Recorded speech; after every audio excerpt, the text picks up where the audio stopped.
Hello, Internet, and welcome to episode 179 of Verbal Graffiti with your host, Brian Glass, aka the B-Man, the People's Degenerate.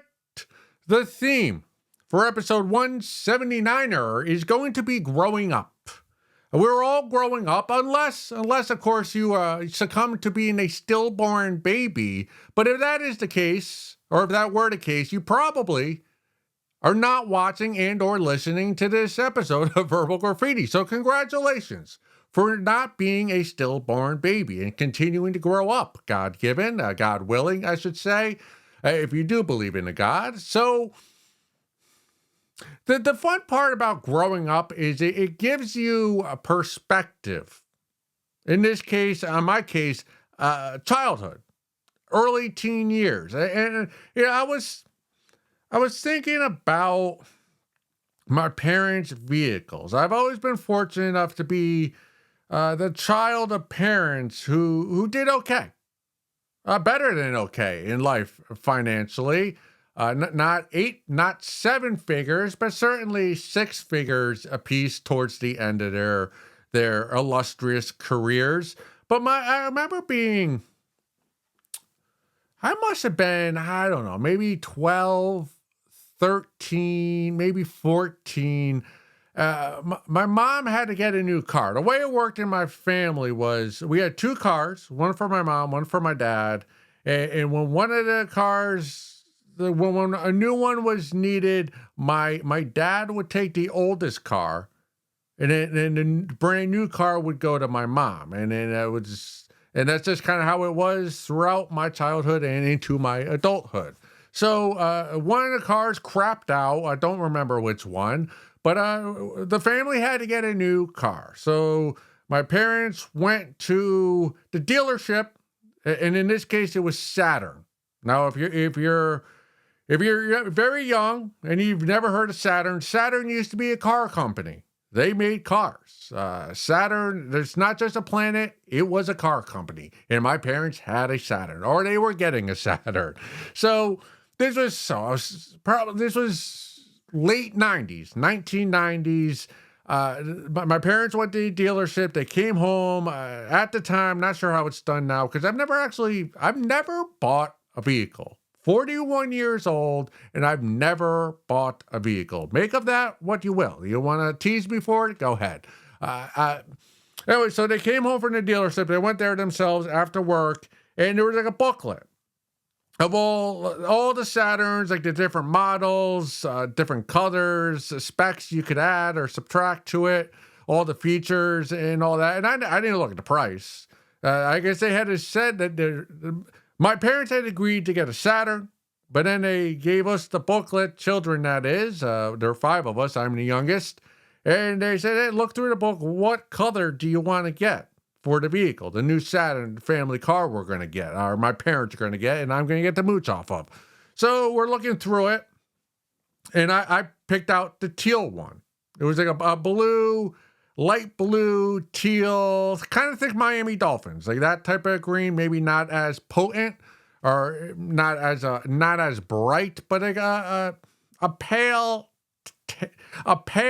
teal color. Again, it's a color. It's teal, it's blue, it's green mixed together, a bit pale. So I picked that one. I said, I want that one.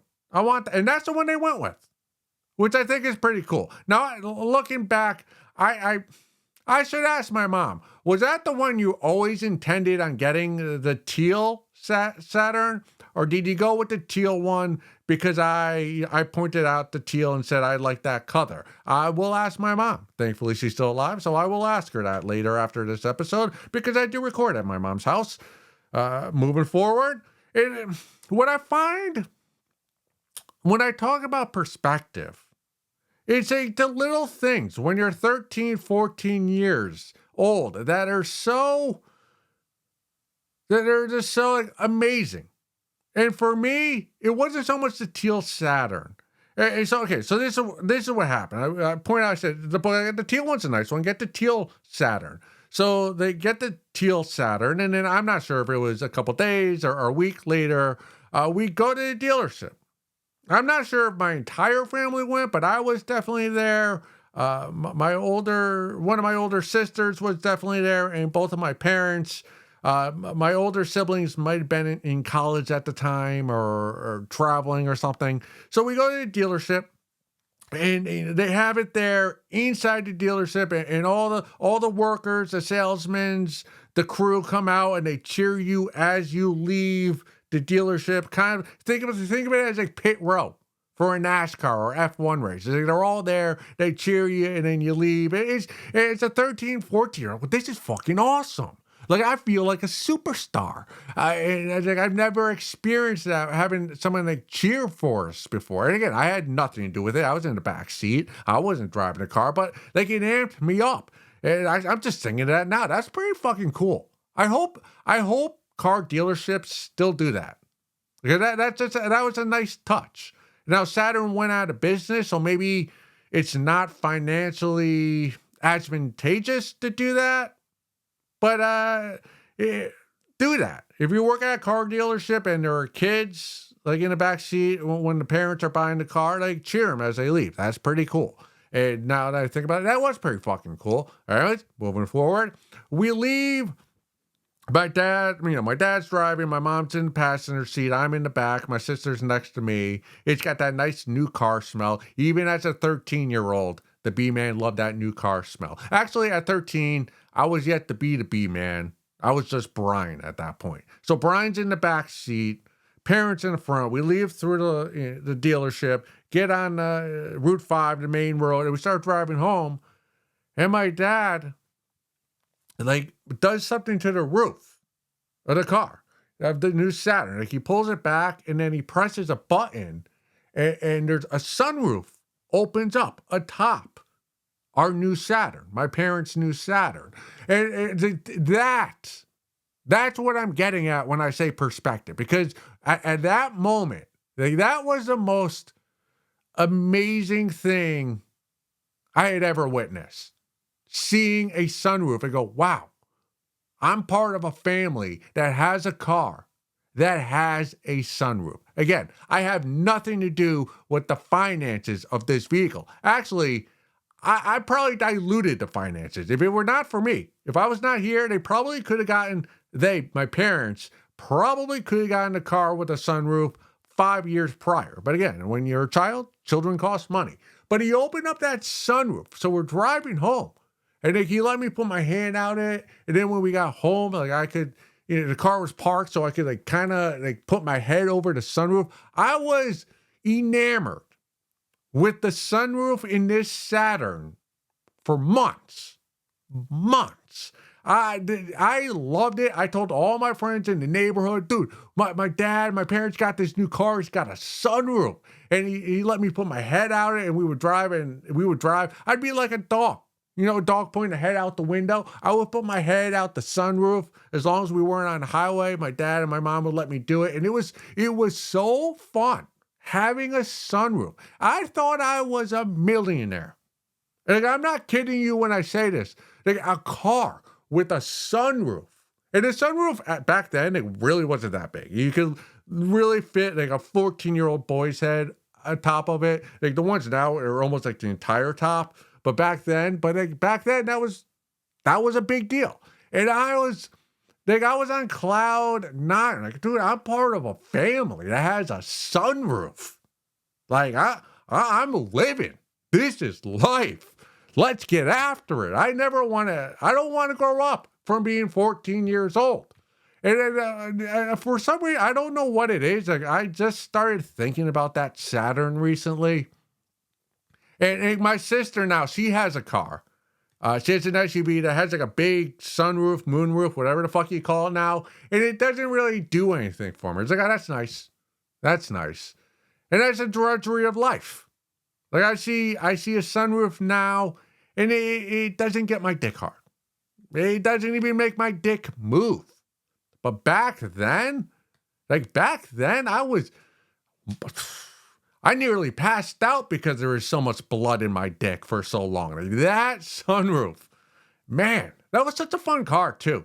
That was such a fun car. When I was 15, my dad used to let me drive the Saturn alone.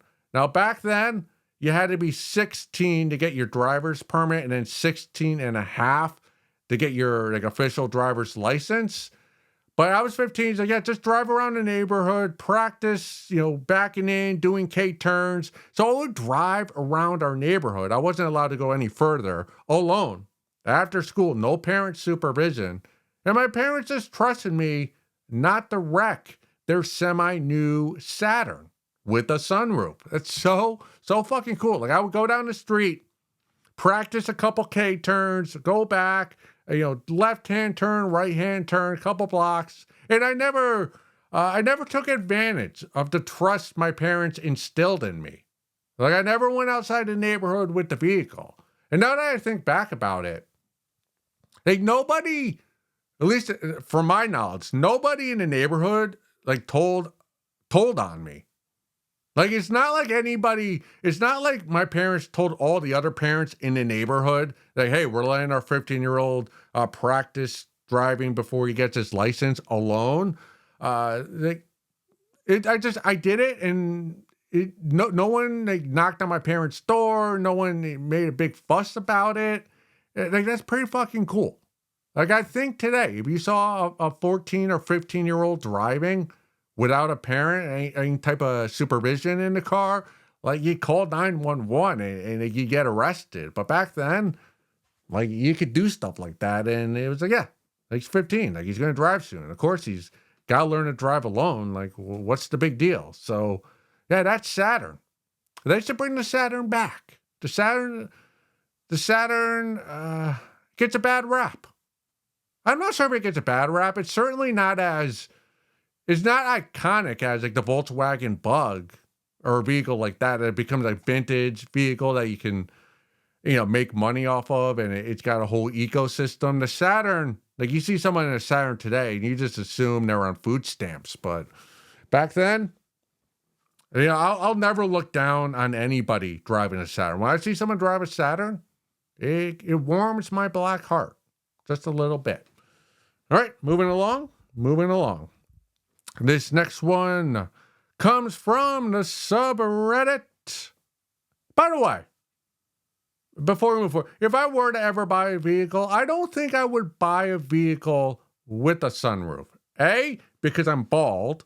All right, I'm not bald. I shave my head. There is a distinct difference. Thank you very much. But I shave my head, so like, you have it open, a sunny day, that's going to hurt. You're going to get sunburned. And two, with my parents' Saturn, like when I was in the back seat or when they were driving, like I could put my head like outside the sunroof, and like, that was fun. Like, having your head, watching traffic, like cheering, yeah, I'm outside the car. But when you're driving a car with a sunroof, you can't really put your head over like atop the sunroof or out of the sunroof.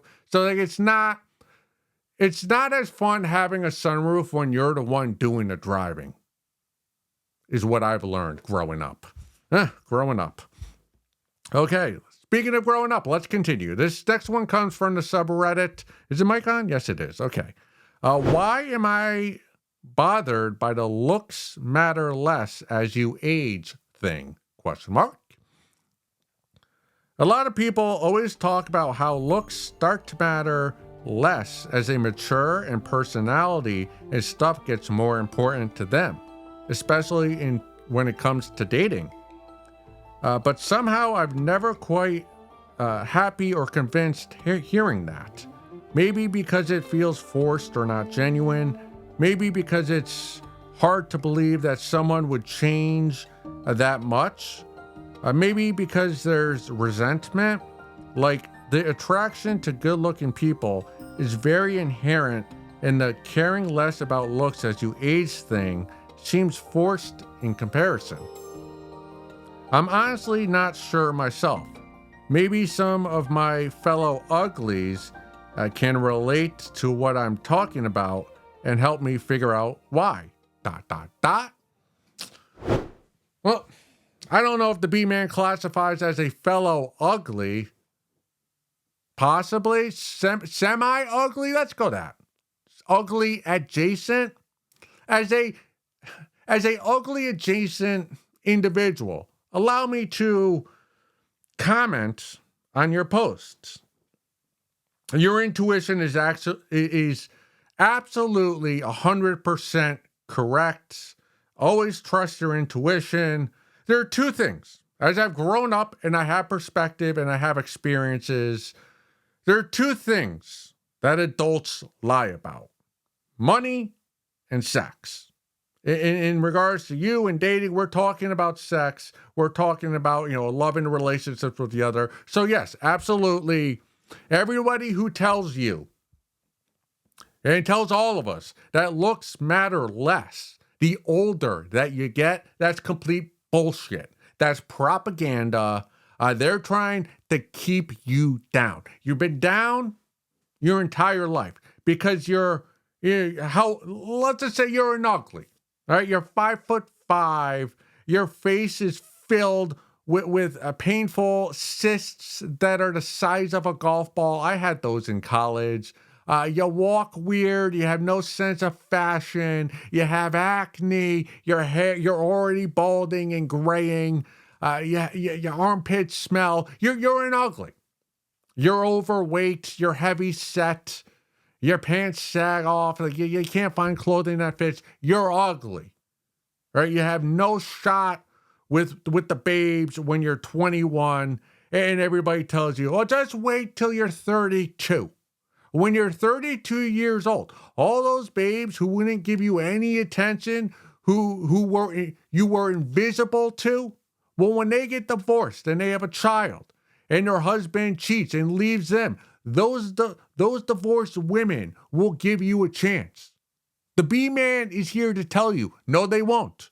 No, they will not. They will find those ex-wives, those single moms, you're still going to be invisible to them.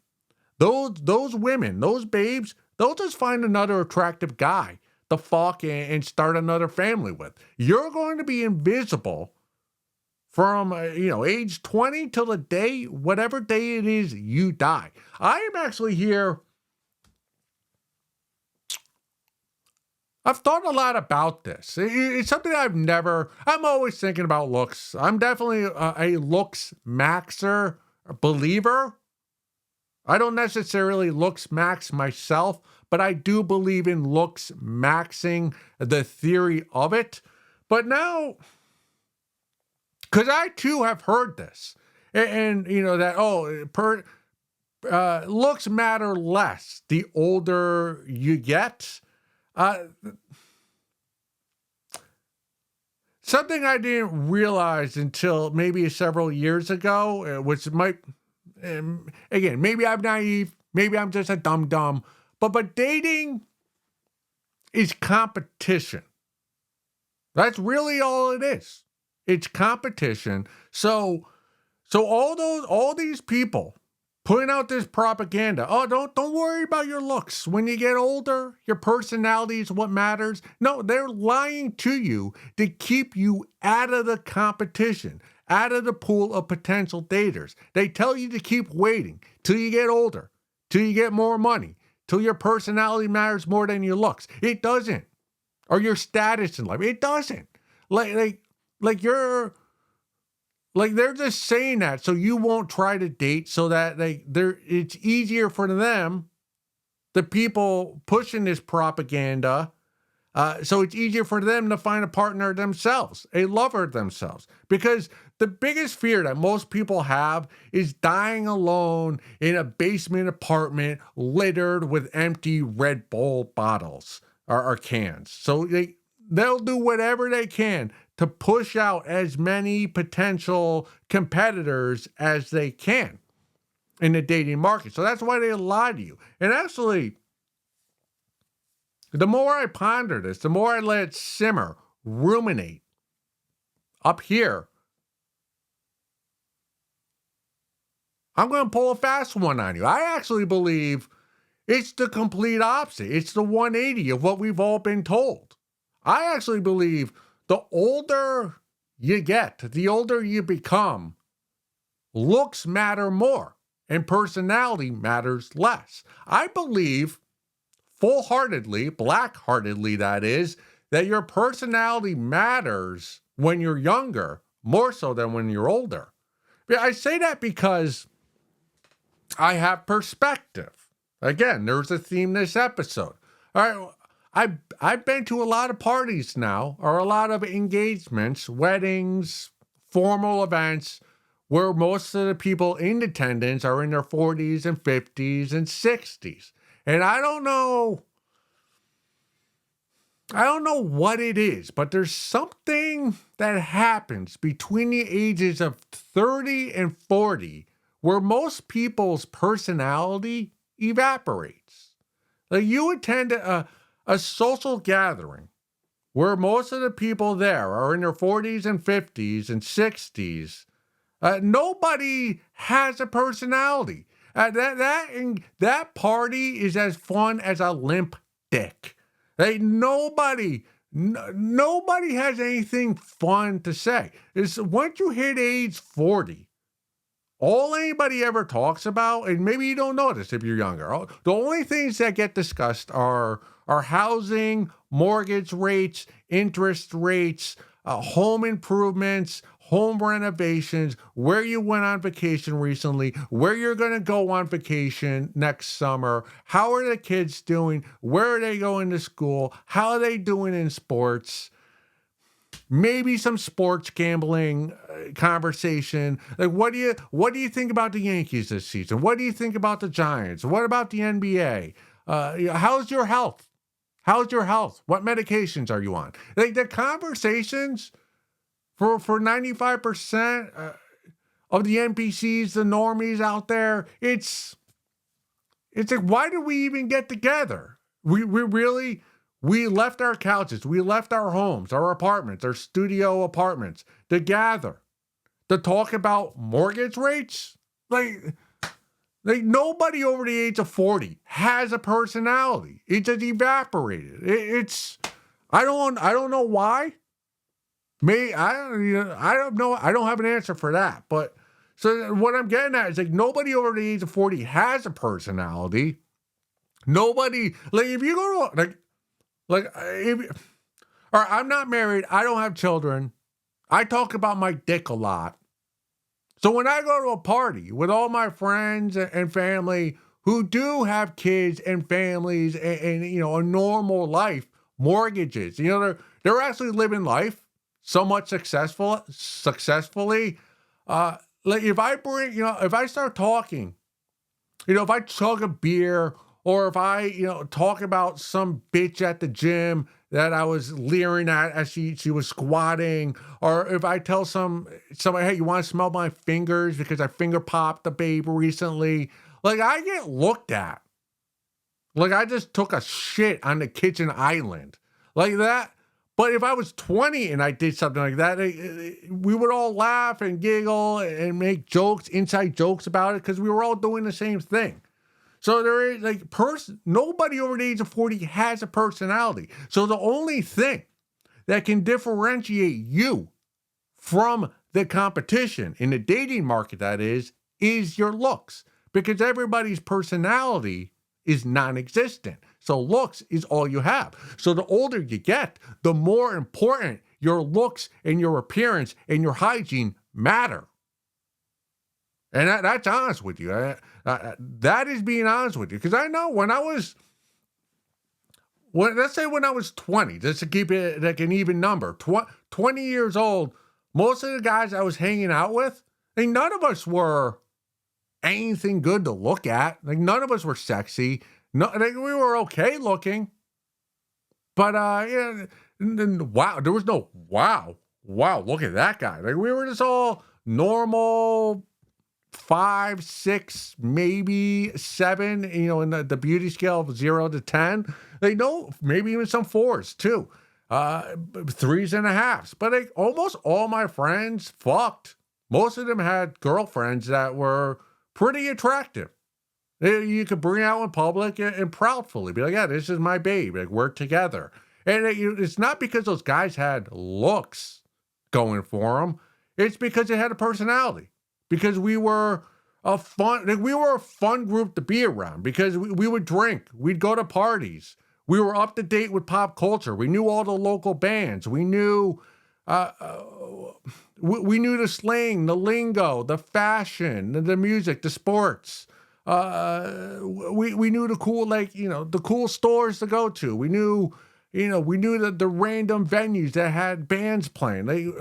We could get into the parties at school, and like it was just, we were a fun group to be around because we all had fun personalities. It's our personalities that got us the babes more so than it was our looks at the time.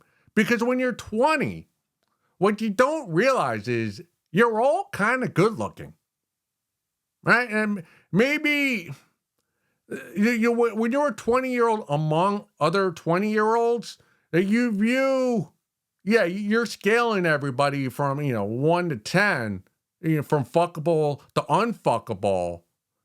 But to the outsider's viewpoint, someone older, you'll look at a group of 20-year-olds, like, oh, you're all kind of good looking, right?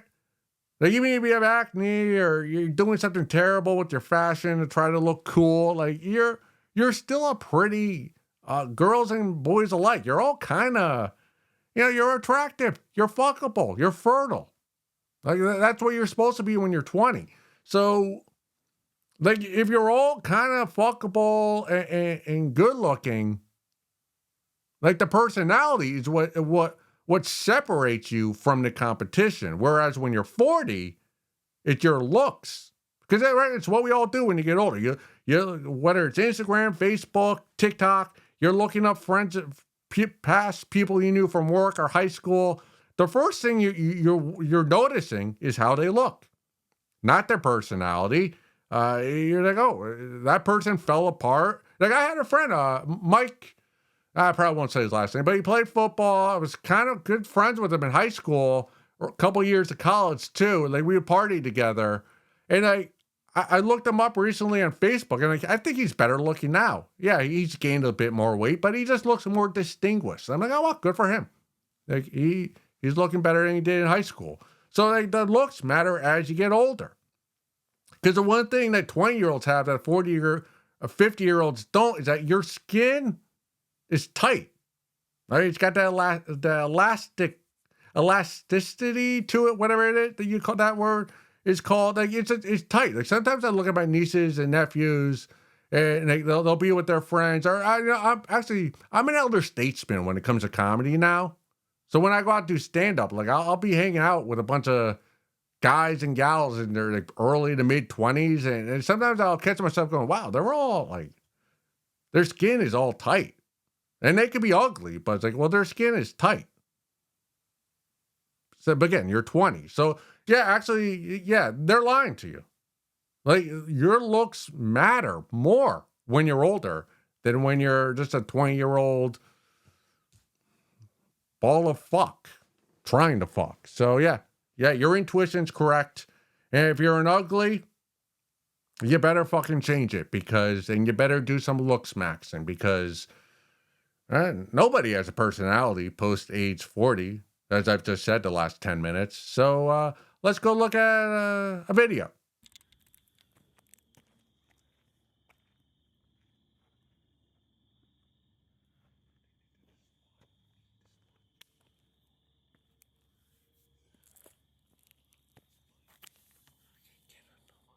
Episode 179er, segment 2, Dangler. I think that's how you pronounce her name, Dangler.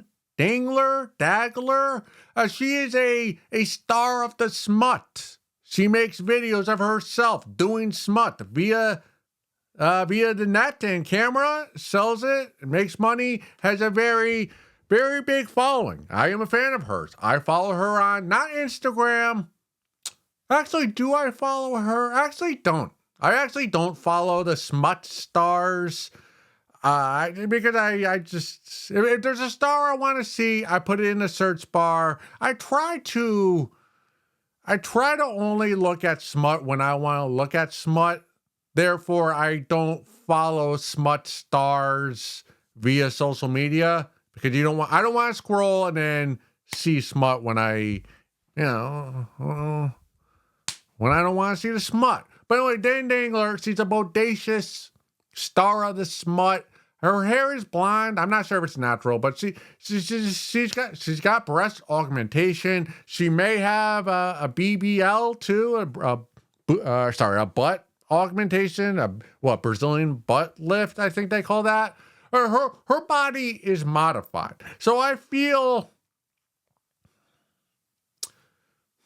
a bit unjustified making the complaint or maybe even the plea I'm about to make to Dan. I'm not sure if he's going to hear it. It's probably not, because we only have 52 subscribers here at Verbal Graffiti. And I get maybe 5 views per episode. But if anyone can send this clip to Dan Dangler, I think she's lovely. She's bodacious. I've hawked my dick loogie to her double-digit times, maybe even triple-digit. Probably not triple-digit, but definitely double-digit. She's fun. She's fun in bed. You can tell she enjoys the videos that she's making with whatever male or female counterparts. The ones I watch are the ones with male, because I like to see P and B. Anyway, get to the point, B-man. What's about, like, she used to be very, first of all, I think she's white. Maybe she's Hispanic, but I think she's white. But she just had other than her being modified, she didn't have many tattoos. Hardly any. But I've noticed within the past year, and I've been looking at her a lot the last month or so, like, she's starting to get a lot more tattoos, I think, on her left side. She had one, like, on her hip. I'm not sure if it was a religious or Arabic sign, but it looked like it was in cursive. But now she has one right, like, on the left side of her pussy lip. That's like, I think it's a mouse or a little rat. And then on her back, she kind of has a yin-yang sign. And I'm not, it might be like a Japanese or maybe some type of dragon like going up her like rib cage. And she's just getting to the point where, like, I'm noticing like I find myself looking at her tattoos more than her bodacious body, and I don't like that. And I know I'm not the only John who does not like that. It's becoming a distraction. Like, she has such a perfectly modified body, Dan Dangler, that is, that any kind of ink she's putting on her body. And the tattoos do look good. Like, this is real. These are tattoos from what appears to be like real tattoo artists, not just your, at midnight, you're drunk, let's go get a tattoo down the street. Like, these are real, like, put together tattoos. But again, like, her body is so perfectly modified to be putting all this ink on you and distracting from your bodacious jigglers and buttocks and this perfect skin. I just want to reach out to her and go, no, you got a perfect body. Stop with the ink. I know the ink is making you less hot. I'm still gonna hawk my dick loogie to you because you do have a bodacious body. But the tattoos, it's just, yeah. Maybe I just long for the days of vintage porn without any ink on any of these bodies. But again, it's not the 1970s anymore. So I'm living, my mind and my wants are in a different era. Maybe it's me. Maybe it's not Dan Dangler. Maybe I need to grow up. Maybe I need to. The problem is I have perspective. The theme of this episode. I remember 90s smut. None of those babes had tattoos. I think Pamela Anderson might have been the first one with the barbed wire. And such a perfect body, Dan Dangler. And now she's got all the ink. And it's like, she's going to get more. Like, you don't start right here and then go near your vagina, then all up your left side of your back, and then stop there. Like, clearly, it's going to be in the arm and the leg, and she has perfect thighs. It's like, oh, you're just in the middle of a bad tattoo spree, and there's nothing I can do to stop it. It's a tsunami of tattoo on a perfectly modified body, and there's nothing I can do. Life is so frustrating sometimes. All right, moving along. This next subject comes from the subreddit Victoria's Secret. Victoria's Secret won't accept my negative view for these god-awful, wider than wide leg pants. Personally, I hated these as much as I loved them. People say that a lot about the B-Man. I love the design, but these are just absolutely comical with how large and wide they are. The pictures online don't even come close to the girth of these babies. They're more than just wide leg pants. They're huge. I ordered them in all 3 colors, ended up only keeping this color solely on the design. I'll never wear them in public because I honestly feel so stupid. I tried leaving a review twice and they won't post it. Looking up a face emoji. Well, some babes have the same complaint about Mr. Perfect, too wide and large. And, what can you do?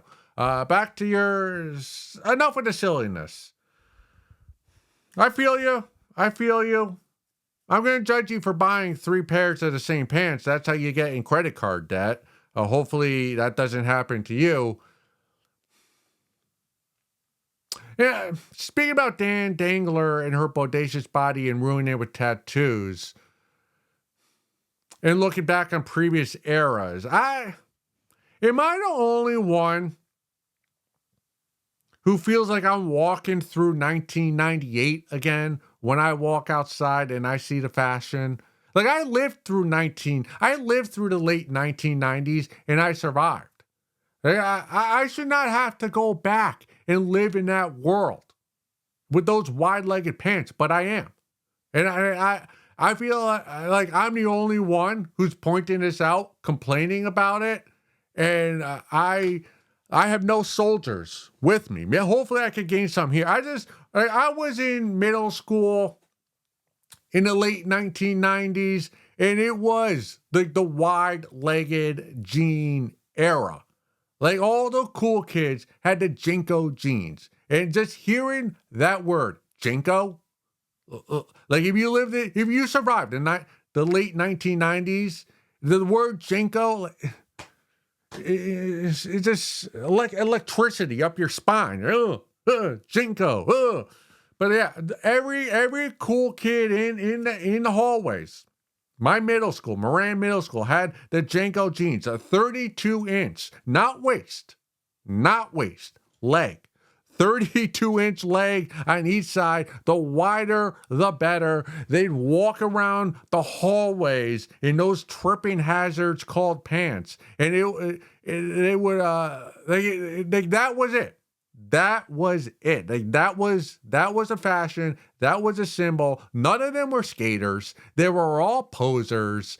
The cool kids in my middle school, boys and girls alike, the big wide jeans. As much as I loved the whale tail, I despise the wide-legged jeans. Now, I must confess, when I was in middle school, an impressionable, young, not yet B-man, I wanted JNCO jeans. I wanted the wide-legged jeans.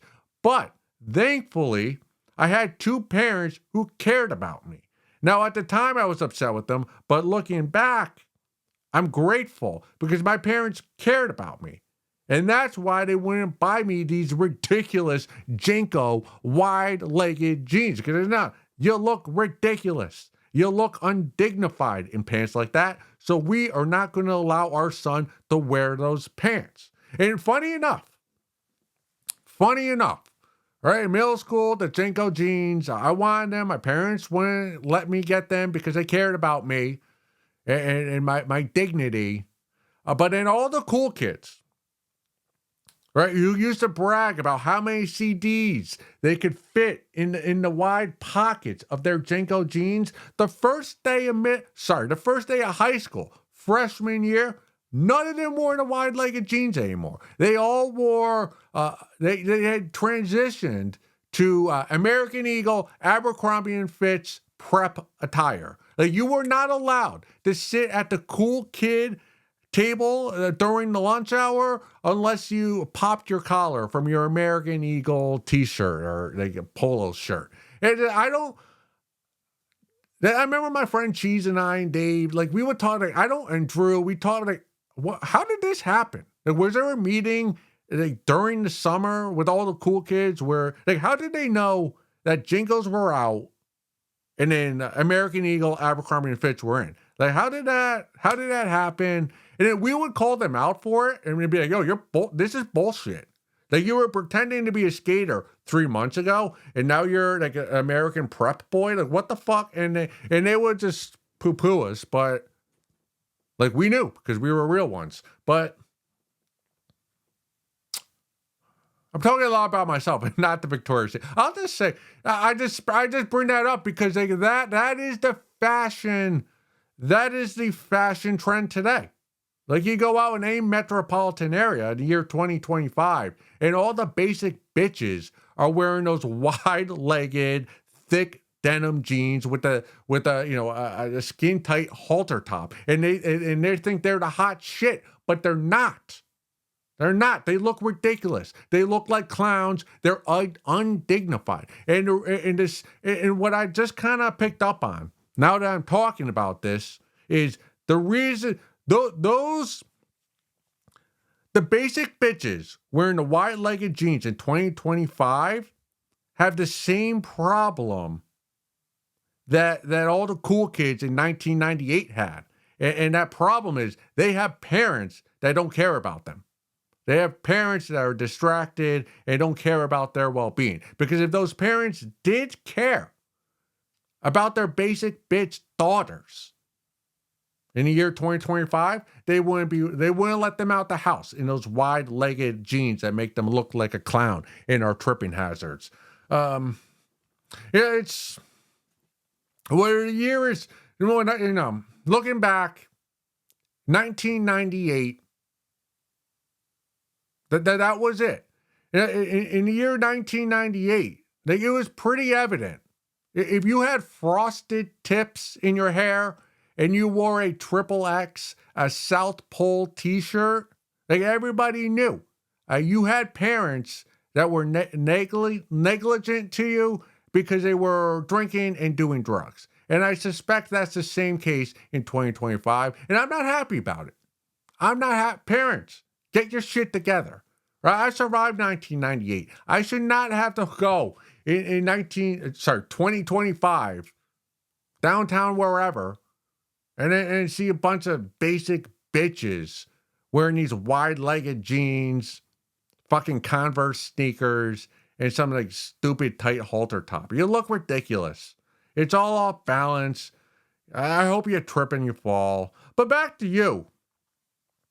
That's a tangent I went on right there. I'm not going to apologize for it because if you lived through 1998, you know what? You're nodding your head going, fuck yeah, finally. Someone's pointing out this wide-legged jean trend that's back in style. It's putrid. But back to you and your Victoria's Secret buying these wide-legged, I don't know, sweatpants or whatever you call those pants.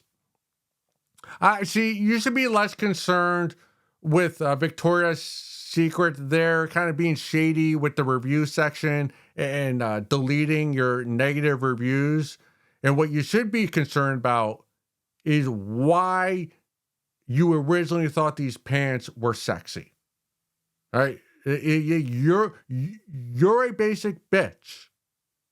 And I say that rudely. Like, your first thought when you saw the scrolling through Victoria's Secret, you see these wide-legged sweatpants, is to buy those. Like, that tells me, and what you should realize through this is that you have a bad sense of style. You need to stop following the trend, stop following all your friends in school and what they're wearing, and find your own identity. And do not fall down this trap like many of the cool kids in 1998. Wearing wide-legged pants in public. So I'm glad you will not wear these clown's pants in public and you're only going to wear them at home. And if you want to buy sweatpants or pants like this, go to Walmart. Victoria's Secret is for the goods. It's for the panties, the bras, the lingerie, the things that get our dicks hard. All right.